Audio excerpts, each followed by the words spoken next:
23 घंटे तक वन विभाग और जू की टीम को छकाने के बाद आखिरकार खूंखार तेंदुए को पकड़ लिया गया। तेंदुआ शिवधाम कॉलोनी में एक निर्माणाधीन भवन में छिप गया था, जिसे भारी मशक्कत के बाद पकड़ा जा सका। हालांकि इस रेस्क्यू ऑपरेशन के दौरान एक वनकर्मी सहित एक परिवार के 3 लोग भी घायल हो गए। देखिए इस रिपोर्ट में। गिरफ्त में आया आतंक मचाने वाला खूंखार तेंदुआ। 23 घंटे तक वन विभाग व जू की टीम को छकाता रहा तेंदुआ। वन कर्मी सहित 4 लोगों को तेंदुए ने किया घायल। खूंखार तेंदुए को पकड़ टीम ने ली राहत की सांस। खंडवा रोड स्थित न्यूरानी बाग में वन विभाग व जू की टीम के पसीने छुड़ाने के बाद गुरुवार को तेंदुआ लिंबोदी गांव में जा घुसा। यहां उसने खेमराज, उसकी पत्नी व बेटी को घायल कर दिया। तेंदुए के हमले की खबर पर वन विभाग व जू की टीम मौके पर पहुंची। इस दौरान तेंदुआ लिंबोदी के शिवधाम कॉलोनी में निर्माणाधीन भवन में जा घुसा। यहां तेंदुए को पकड़ने के दौरान उसने एक वनकर्मी प्रकाश बोके पर हमला कर उसे भी घायल कर दिया। तेंदुए के इस रेस्क्यू ऑपरेशन को देखने के लिए बड़ी संख्या में रहवासी भी जमा हो गए, जिससे टीम की दिक्कतें और बढ़ गईं।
वनकर्मी को घायल करने के बाद तेंदुआ दोबारा निर्माणाधीन भवन में जा घुसा, जिसे पकड़ने के लिए टीम ने जालों की 3 लेयर अलग अलग स्थानों पर लगाई ताकि वो बाहर ना जा सके। इस दौरान जू प्रभारी डॉक्टर उत्तम यादव टीम के साथ अंदर घुसे। टीम को देख तेंदुआ फिर हमला करने लगा, लेकिन जाल लगा होने से वे बच गए। आखिरकार तेंदुए को ट्रैंक्विलाइजर कर बेहोश कर दिया गया, जिसे बाद में पिंजरे में कैद कर लिया गया।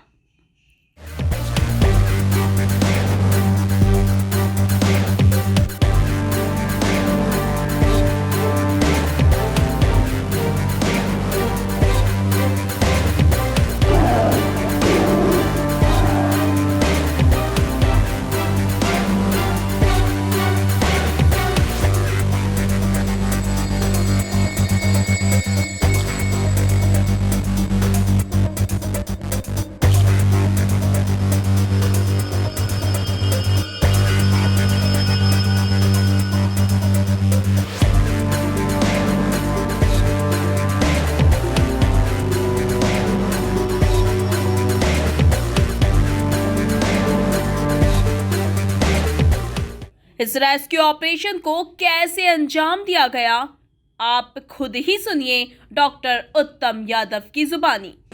देखिए, लेपर्ड था ये। अब इसका जेंडर तो आइडेंटिफिकेशन नहीं हुआ है कि जेंडर क्या है, इसका मेल है या फीमेल है।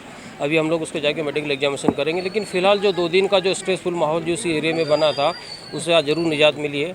और कल जैसे कि झव्वा कोठी में वहाँ पर उसके आसपास गेहूं वाले खेतों में घुस गया, जो न्यूसेंस हो रहा था वहाँ पे, चूँकि गेहूं का खेत काफ़ी बड़ा था। दिन भर सर्च ऑपरेशन हम लोगों ने चलाया, लेकिन कहीं से वो ट्रेस नहीं हो पा रहा था। बार बार लुका छुपी का खेल चल रहा था और उस कारण उसको ट्रेस करने में बड़ी दिक्कतें आ रही थी। ये बात ज़रूर है कि हमारा वो थोड़ा सा अनसक्सेसफुल पार्ट रहा वो गेहूं के खेत की वजह से। और जब रात भर हम लोगों ने फिर उसके लिए ट्रैप केज लगाया, चूँकि रात में सर्च ऑपरेशन कर नहीं सकते थे, और इसलिए रात भर ट्रैप लगाया फॉरेस्ट डिपार्टमेंट ने, और उसके बाद बकरी भी लगाई उसमें कि इसके अंदर कहीं ट्रैप हो जाए, लेकिन उसमें भी सफलता नहीं मिली। सुबह सुबह जब पता चले कि लिम्बोदी वाले एरिया में कहीं पर नोटिस में आया है और किसी पे हमला भी किया है। फॉरेस्ट विभाग की टीम तो पहले ही पूछ चुकी थी, मेरे जू की टीम को लेकर अभी मैं भी रवाना हुआ, और एक हम लोगों ने सर्च ऑपरेशन तो पहले से ट्रेस हो गया था कि एनिमल कहाँ है वो, और लेकिन लोकेशन वहाँ की जिस तरह की थी, उसकी जो टोपोग्राफी थी, उसको लेके बड़ी हम लोगों को संशय था, क्योंकि निर्माणाधीन भवन था, बल्लियाँ काफ़ी लगी थी, सीढ़ियाँ भी कच्ची बनी हुई थी, पटिया लगे हुए थे, कीलियाँ निकली हुई थी, जालों में बार बार अटक रही थी। थोड़ा भी हल्ला होने पर गुस्सा होकर बाहर अटैक करने निकलता था, 2 लोगों पे उसने अटैक भी किया। तो ये सब चीज़ों को ध्यान में रखते जब हम रेस्क्यू ऑपरेशन चलाते रेसिडेंशियल एरिया में, तो सबसे बड़ी चीज़ की एक तो मॉब को कंट्रोल करना सबसे बड़ा डिफिकल्ट टास्क होता है, साथ ही साथ मॉब को कंट्रोल करने के साथ साथ जो एनिमल रहता है उसको भी हमको सेव करना पड़ता है, और जो लोकल रेसिडेंट है उनको भी किसी तरह का कहीं डैमेज ना हो, तो उसको भी हमको ध्यान में रखना पड़ता है। ये सब सारी चीज़ों को ध्यान में रखते हम लोग रेस्क्यू ऑपरेशन चलाते हैं। फॉर्चुनेट पार्ट ये रहा कि थोड़ा सा लंबा समय लगा, लेकिन फॉर्चुनेट पार्ट ये रहा कि वो ट्रैप हो गया हमारी। जिस तरह के हम लोगों ने जाल लगा के जिसकी प्लानिंग की थी, उस प्लानिंग में वो ट्रैप हुआ। 3 लेयर हम लोगों ने जाल के लगाए थे 1 बाय 1, और बड़ी साइलेंटली बहुत ही पीसफुली हम लोगों ने लगाई थी जाल, क्योंकि ज़रा सा भी अगर खटपटर होता था तो वो हमला करने के लिए आगे आता था।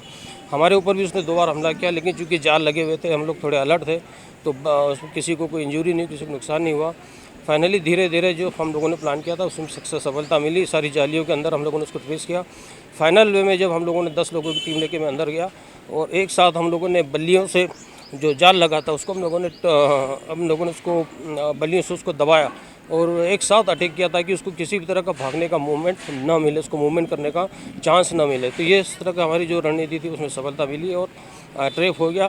कुछ अटैक उसने वहाँ से मारने की कोशिश की। एनिमल एडल्ट था, फुली ग्रोन था, और बहुत फ्यूरियस था। चूँकि रेसिडेंशियल एरिया में जब वाइल्ड एनिमल आता है तो नेचुरली गुस्से में रहता वो, और उसी तरह से अटैक भी किए उसने।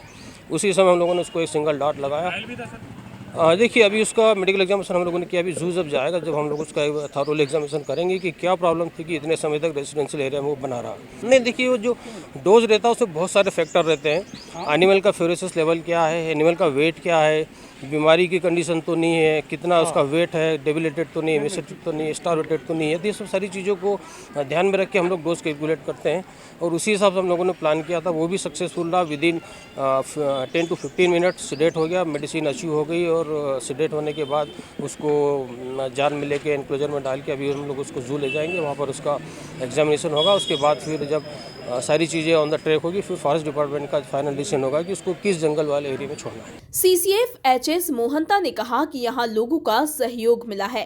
फिलहाल तेंदुए का स्वास्थ्य परीक्षण करने के लिए जू ले जाया गया है। यहाँ पर तेंदुआ आ गए कि एक घर में घुस के फिर महिला को जैसे घायल किया, तो सूचना प्राप्त हुई आप ही में से ही। फिर यहाँ पर डॉक्टर का टीम और यहाँ पर जो एनजीओ काम कर रहे हैं रेस्क्यू के लिए, उनको बुलाया गया। और लेकिन इसमें लोगों के सहयोग बहुत अच्छा रहा, सभी अच्छे तरीके से कोऑपरेट किए। हम लोग पूरा घर को इनक्लोज करके जानवर को कन्फाइन किए, और कन्फाइन करने के बाद जैसे कि हमें एक अवसर मिला कि उसको डांट करने का, डांट कर लिए। और बस अभी उसको हम जू लेके जा रहे हैं, उसको परीक्षण करेंगे। ऐसे कोई घाव तो नहीं है, कोई कारण तो नहीं है जिसके कारण वो शहर क्षेत्र में आ गया है। फिर इलाज करने के बाद आगे की बात। अभी एक हमारे स्टाफ घायल हुए हैं, और यहाँ के एक महिला है और एक बच्चा है घायल होने का। उनको सभी को अस्पताल पहुँचा दिए हैं, तो उस पर उनका भी वहाँ पर देखेंगे वो बेहतर इलाज मिल जाए। वो कहना मुश्किल है, क्योंकि वहाँ का फोटोग्राफ्स और इसका फोटोग्राफ्स हम मिलान करेंगे। इसमें यदि जो रोजेट्स मिलते हैं तो हम मान सकते हैं कि वही है, नहीं तो बट वहाँ पर भी हमारा ऑपरेशन जारी है। वहाँ पर भी अभी ट्रैप केज लगा हुआ है, तो हम शाम का आज भी इंतजार करेंगे। यदि मैच हो जाता है कि वही जानवर है, तो फिर ऑपरेशन को कॉल अप कर सकते हैं। कुल मिलाकर देखा जाए तो 23 घंटों तक चले रेस्क्यू ऑपरेशन के बाद खूंखार तेंदुए को आखिरकार पकड़ लिया गया है। अब ये जांच की जा रही है कि गेहूं के खेत में जो तेंदुआ दिखा वो ये ही है या नहीं। एमपी न्यूज के लिए इंदौर से धर्मेंद्र यादव की रिपोर्ट।